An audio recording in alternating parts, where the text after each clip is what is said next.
제로소멸의 가장 무서운 점은 와 이게 이렇게까지 빠진다고 싶을 때 더 빠져요. 그게 제로소멸의 가장 큰 무서운 점이거든요.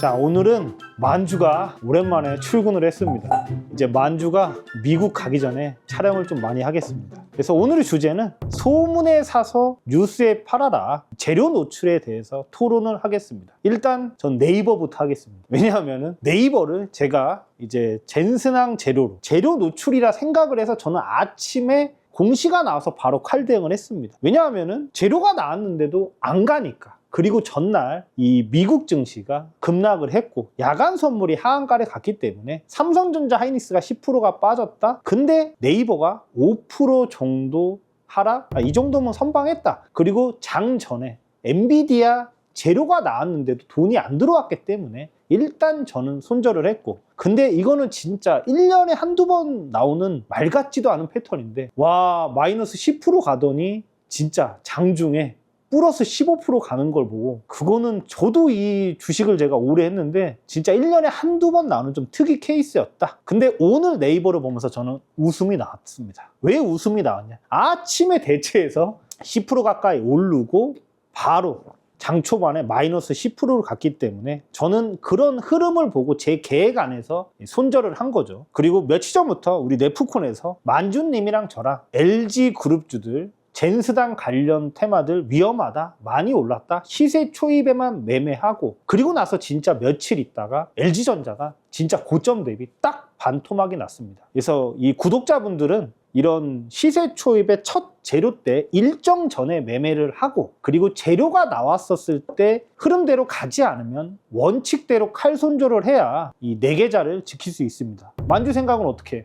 네, 저도 금요일부터 이제 월요일까지가 일정이었잖아요. 그래서 그 전에 이미 일주일 전부터 시세가 많이 나왔고, 월요일, 화요일에도 이제 LG전자가 상한가를 치고, 그래서 이제 제가 한 수목 정도부터 계속 말씀드렸을 거예요. 이제부터는 제로소멸을 조심해야 된다. 특히나 금요일에 젠스낭 아저씨가 한국에 들어오고 주말에 회담이 있었잖아요. 쌈소 회동이 있었잖아요. 그 회동이 지나가고 월요일이 되면은 확실한 제로소멸이기 때문에 금요일부터 하락의 위험이 있고 월요일은 무조건 제로소멸이다. 매매를 조심하셔야 되고 종배도 특히나 조심하셔야 된다 라고 말씀을 드렸었고, 제가 금요일 오전에 라이브를 했었는데 그때 제가 그 LG전자 숏 포지션 시나리오를 세워놨던 게 월요일, 화요일까지만 해도 엄청난 급등이 나왔었잖아요. 그 상승한 가격이 거기까지 유지를 해주면 금요일부터는 무조건 하락이 나올 수밖에 없기 때문에 금요일에 숏 포지션을 오후부터 잡아갈 생각이다 라고 말씀을 드렸는데, 아쉽게도 수요일, 목요일, 금요일 동안 이제 하락이 세게 나와서 금요일에 이제 숏 포지션을 많이 잡지는 못했습니다.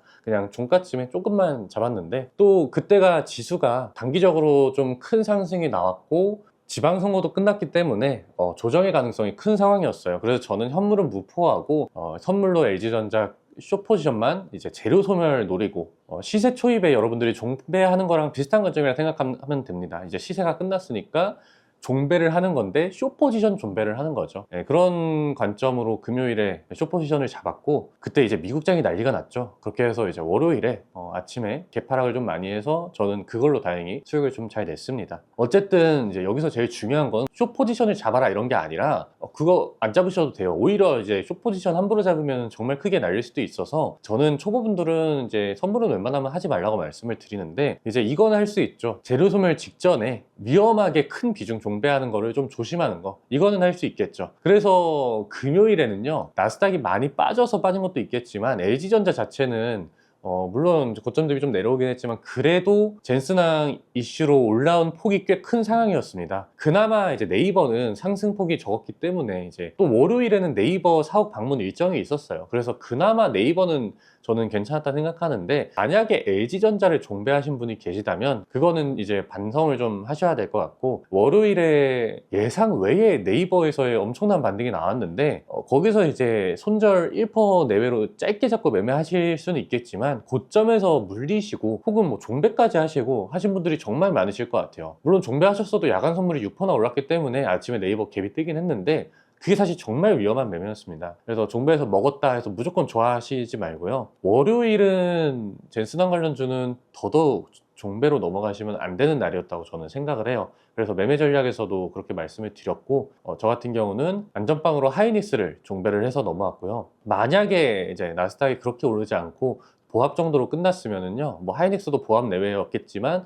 LG전자나 네이버는 하락이 크게 나왔을 가능성이 높습니다. 지금도 하이닉스는 12%, 13% 날아가는데 네이버랑 LG전자는 둘 다 10%씩 빠지고 있잖아요. 이게 재료 소멸의 가장 무서운 점이거든요. 그래서 이 재료 소멸이라는 거를 너무 만만하게 보지 마시고요. 정말 위험한 거기 때문에 좀 잘 공부해 두시고 잘 피하셨으면 좋겠습니다. 그리고 요즘엔 재료 소멸이 좀 진화가 된 것 같아. 예를 들어서 미리 움직이는 거지. 미리 일주일 전부터 움직여. 그래서 옛날에는 당일에도 또 오버슈팅이 나올 때도 있고, 요즘에는 근데 빠르면은 전날이나 전전날에 이미 오버슈팅이 나와버리는 거지. LG전자 나도 상따를 해서 매매를 했는데 이게 거의 투상에 어떻게 보면 3상 초반까지 급등을 한 거 보고, 아니 이 시총 대형주가 거의 바닥에서 따블이 간다? 그것도 일정 전인데 너무 가하지 않나? 진짜 가하게 상승하더니 고점에서 가하게 바로 반토막이 났어. 그렇죠.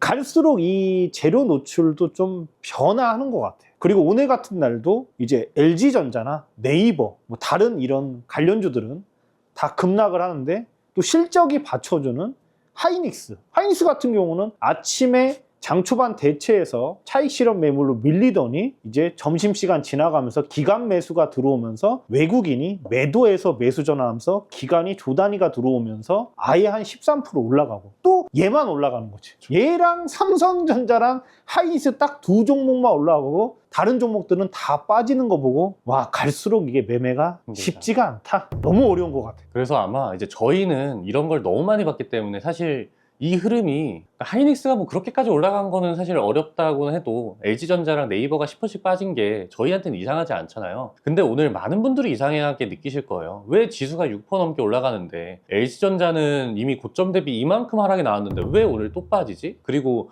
이제 뭐 이평선 좋아하시는 분들은 LG전자 오늘 21선을 완전히 깨버렸습니다. 근데 이만큼 빠졌는데 왜 21선에서 지지를 안 해주지? 그러니까 이제 이 차트만 보고 매매를 하거나 아니면 이제 지식이 좀 적거나 경험이 좀 적으면 여기에서 이제 엄청난 혼란이 오실 거예요. 그래서 그런 분들한테 이런 걸 좀 바로잡아 드리고 싶어서 말씀드리는 건데, 이 재료 소멸이라는 게 일단 재료가 발생하기 전에 주가가 있잖아요.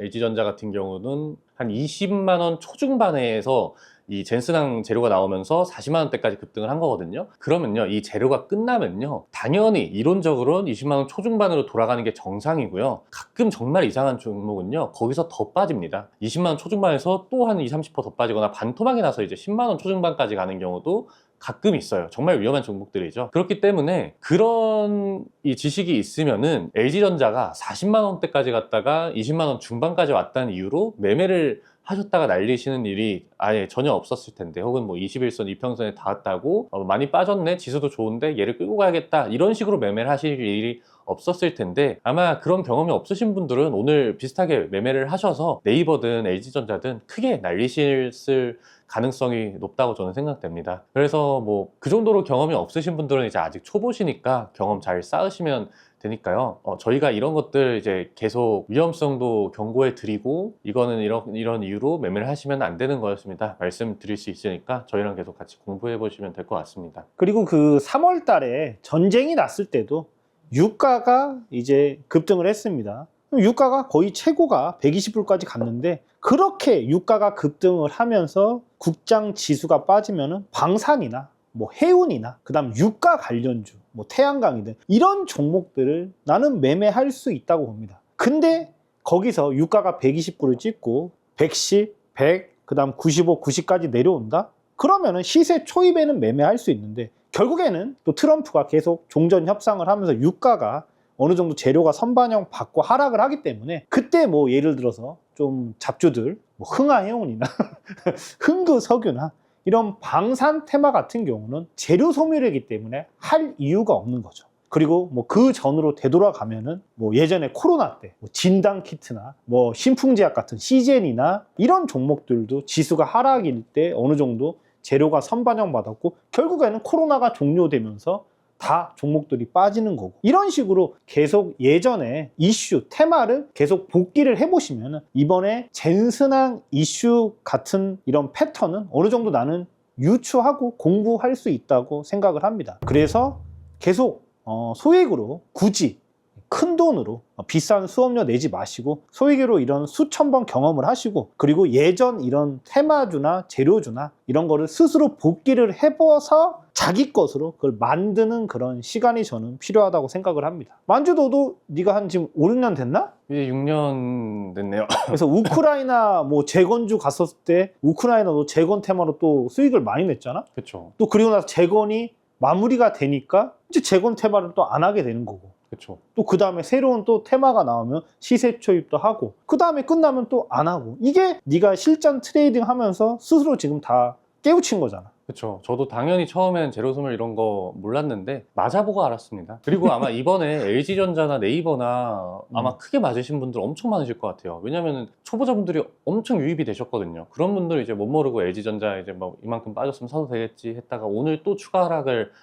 나왔으니까 맞으신 분들 많을 것 같은데 그만큼 이 큰 틀을 보는 게 중요하거든요. 선배님이 말씀하셨던 이제 시세 초입과 재료 소멸 이게 정말 큰 것 중 하나예요. 저희가 늘 강조드리는 시황에 있어서 제일 중요한 것들이 이 시세 초입, 재료 소멸이기 때문에 이런 좀 작은 것들 뭐 지표, 뭐 이평선, 차트 이런 거에 너무 공부하지 마시고 이런 재료 보는 거 그리고 이제 어떤 게 시세 초입인 건지 그럼 어떤 식으로 매매를 해서 끌고 가고 재료가 어떨 때 끝나고 어느 순간부터 이제 조심을 해야 되는지 이런 거를 좀 잘 공부를 하셨으면 좋겠습니다. 그리고 요즘 같은 경우는 트럼프가 SNS 때리면 오늘도 지금 증시가 급등하는데 아니 며칠 전에는 이란 이스라엘 공격하더니 증시 폭락하고 금리 인상한다고 미장 막 빠지고 우리나라 야간선 뭐 하한가 가는데 오늘은 또 이제 거의 또 어제의 하락분을 다 돌리고 있고 SNS로 지금 쉽지 않은 것 같고 또 그 상황에 맞게 또 이제 알고리즘이 들어와서 장중 매매나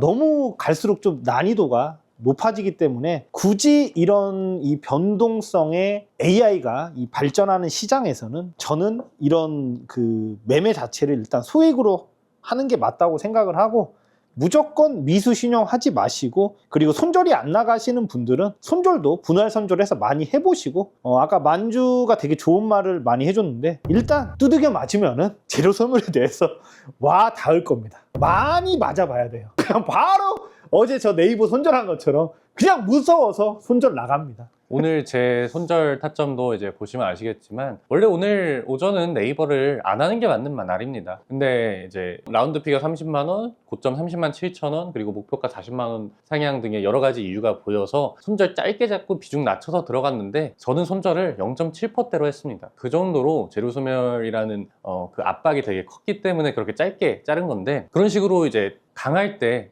짧게 손절 잡고 하시는 것까지는 괜찮지만 혹은 뭐 낙주를 하더라도 짧게 손절 잡고 하시는 건 괜찮지만 재료 소멸의 가장 무서운 점은 와 이게 이렇게까지 빠진다고 싶을 때 더 빠져요. 그게 재료 소멸의 가장 큰 무서운 점이거든요. 그래서 지금도 아마 이 시간에도 네이버든 LG전자든 물려 계신 분들 많으실 텐데 다음부터는 절대 이런 날에 안 물리셨으면 좋겠습니다. 오늘은 뭐 어쩔 수 없다고 치고요. 그리고 단순하게 외국인 기관이 들어왔다고 주가가 올라가고 내려가지 않습니다. 재료와 시황을 봐야 되는 거고 뭐 네이버 같은 경우 어제 외국인이 사서 오늘 또 다 던집니다.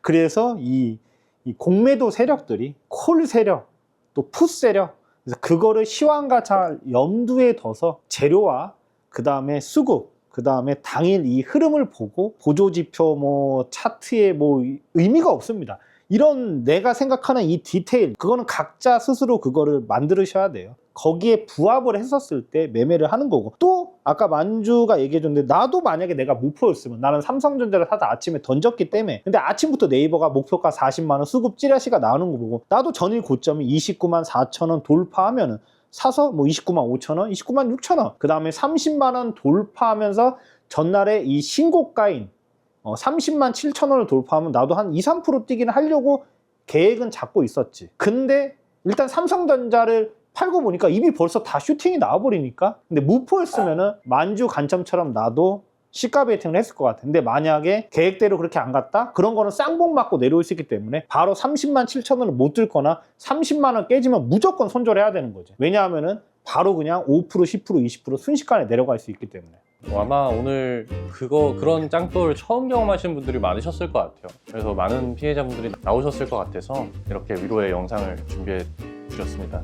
오늘 이 영상이 도움 되셨다면 이 좋아요, 댓글 많이 남겨주시면 또 다음에 다른 또 정보 제공이나 좋은 주제로 다시 한번 찾아뵙겠습니다. 자, 마지막 구호는 만약에 이번 젠슨항 이 종목들에 두들겨 맞으셨다, 아플수록 복귀해야 됩니다. 그리고 저는 경험이 깡패라고 생각을 합니다. 그래서 더 두들겨 맞으셔갖고 이번에 이 아픔을 극복해 나가셔야 돼요. 이런 재료 노출로 한두 번 맞았다고 절대 포기하시면 안 됩니다. 그냥 이것도 하나의 가정이기 때문에 다음에는 이런 패턴을 안 당하시면 돼요. 이번에 이 젠슨항 종목들로 손실 났다고 해서 움츠려들지 마시고 다음에는 똑같은 실수 두 번 다시 안 하시면 됩니다.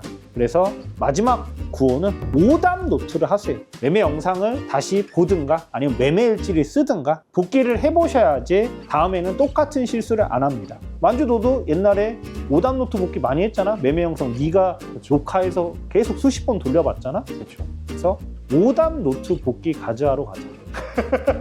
하나, 둘, 셋.